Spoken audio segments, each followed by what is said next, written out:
All right, so we understand that America helped the Mujahideen from 79 to 89 expel the Soviets when they invaded Afghanistan. And there's some areas I want to talk about specifically to bring some more clarity. How do we get from helping the Mujahideen to 9/11? I'll connect those dots for you now.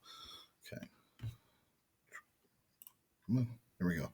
Again, there's no way that the Mujahideen could have defeated the Soviets without American intervention. And this is a political cartoon from the time period, um, showing that depicting the Muslim rebels and the Mujahideen against the mighty Soviet army. And so holy fighters from all over the world, simply known as the Mujahideen, came to fight and to hopefully expel the Soviets. Again, with American intervention. Skip that. There are a lot of photos of Taliban and other religious leaders meeting with government officials. This is a famous one of then President Reagan having some kind words for the Mujahideen. Again, America provided at least $1 billion a year, and later in the '80s, Stinger missiles were at the time were state of the art. Here is another picture: former National Security Advisor meeting with Osama bin Laden. Okay, these two men are going to shape history. They had a vision. They had a radical vision of what the world could and should look like for Muslims and what kind of governments that they should adopt and follow. Al Zawahiri on the left and Osama bin Laden on the right. 89, the Soviets leave. So we understand this. So what happens next? Right. Well, these mujahideen come from all over. They were well funded. 89 occurs or happens. Soviets leave, and America pretty much goes back. But this semi-organized, formerly well-funded group needed a new mission, and that mission was a vision for what the world could look like or should look like according to their interpretation of their faith. So included places like Philippines, which has a democracy. They vote for president there. I just read today Manny Pacquiao is running for president. They wanted a theocracy there. They wanted to help minorities in places like Kenya and Tanzania,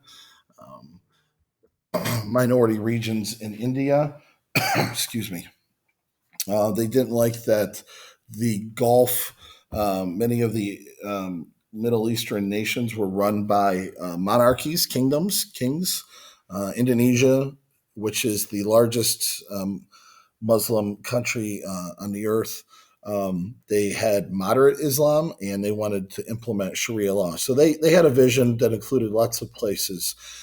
What happened was in 1990, Iraq invades Kuwait over a disputed oil field, and America leads um, a coalition of nations, which were, um, you know, dozens of nations, and set up Air Force bases in northern Saudi Arabia. Saudi Arabia is the home, is where was where Muhammad started the religion, and he lived in two cities which are considered very holy to Muslims today, Medina and Mecca. And this infuriated Osama and his followers, and it went against their vision of what the world should look like and the kind of rules and laws that um, Muslim nations should have. At that time, Osama's living in Sudan, and the government there um, is allows him to operate, and from there, he is involved in legitimate construction projects, but he's also planning terror attacks, and one of those terror attacks was the first attempt to bring down the World Trade Center, which happened in 1993, where a van loaded with explosives was detonated in the basement. The thought was they could have one tower fall into the other, where maybe we're up to 60,000 people would die. Omar Abdul Rahman helped orchestrate that. He was later caught and he died in prison. But all this, a lot of the planning and logistics, fundraising, all went through the Sudan where Osama bin Laden lived at the time. Another thing happened in 93 is America was involved in Somalia. We were providing humanitarian aid and some and security and trying to bring some stability to that. And a Black Hawk helicopter was shot down, and there's a movie about that. Some of you have seen titled Black Hawk Down, where the Americans had to defend their position and ultimately were overrun and killed.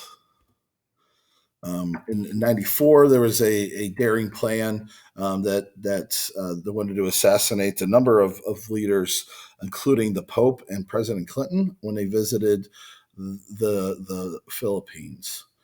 So that didn't quite materialize. Okay. In '95, there was an attack in Saudi Arabia against a military installation, and the people that carried it out were caught, and they were forced to say that they were following the orders of Osama bin Laden. So all these multiple terrorist attacks are occurring. Osama's living in the Sudan, and there's a government change in the Sudan, and the Sudanese government and the American government, they decide to send him to Afghanistan because they didn't think he could get into much trouble there. So he's expelled, and he goes and lives with the Taliban. And we'll talk about the Taliban in another video.